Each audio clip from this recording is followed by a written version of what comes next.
Doom. Doom. Doom. That's a great title for a game. Short, easy to remember, easy to spell, gets right to the point. Doom. One of the great early first-person shooters.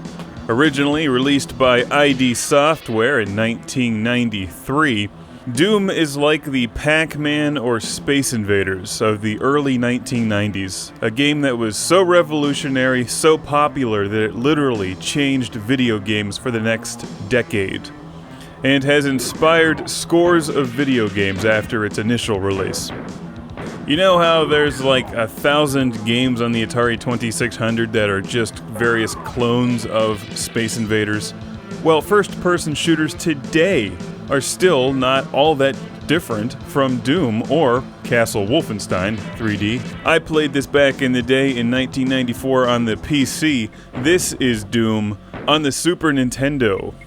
Doom was released for many different game consoles, the Sega Genesis, Atari Jaguar, and that's fairly commonplace these days for a game to be released on every game console out there, but back in the day it was really not all that common.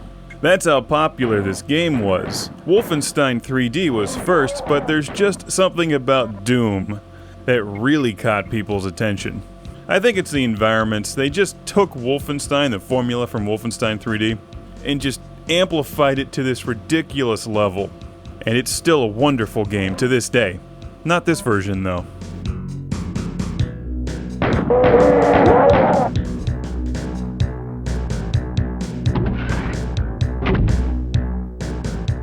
I'm surprised this version on the Super Nintendo is not called Super Doom, but the fact is it's really not all that super. In fact, if you're going to play Doom, find a different version. I like this one because it has this gigantic, red, angry-looking Super Nintendo game cartridge. The game cartridge is better than the game inside, I'm afraid. For one thing, you just can't see the bad guys in this game. It's so dark, it's so muddy, and if it looks like I'm slow to react to things, that's not the case. It's just that there's a half-second delay from when you push a button or do anything until it actually happens on screen.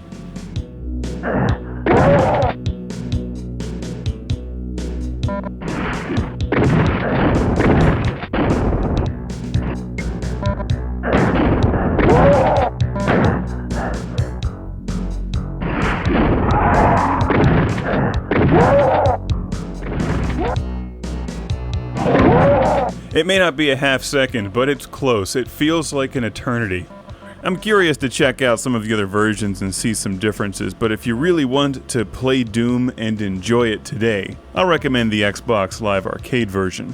The Super Nintendo version is really just a novelty at this point, because it's such a cool red game cartridge.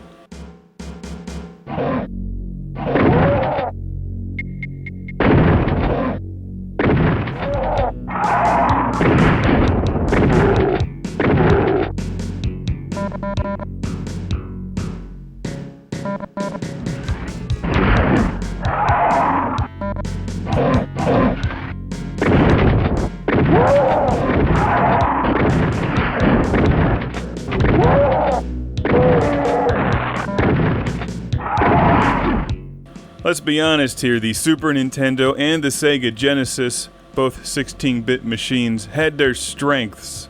Very smooth, good-looking, two-dimensional side-scrollers and shooters, platformers, even driving games.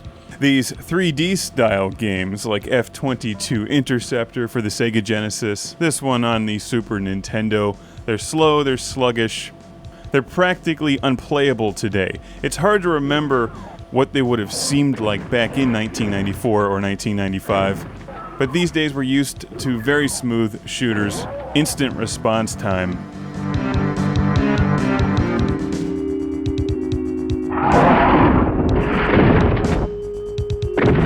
It's tough to go back, but that red game cartridge is a thing of beauty in a sea of gray plastic. Don't you love how you can shoot those guys without aiming down?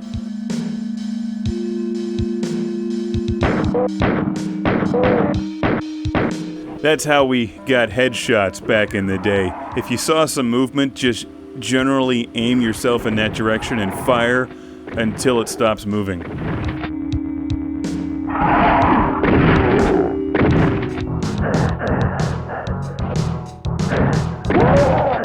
I forgot to mention that the gameplay does not even fill the entire screen for this version. It shows up in a smaller window. I zoomed in on it for this review, so that doesn't really help when trying to spot enemies in the distance.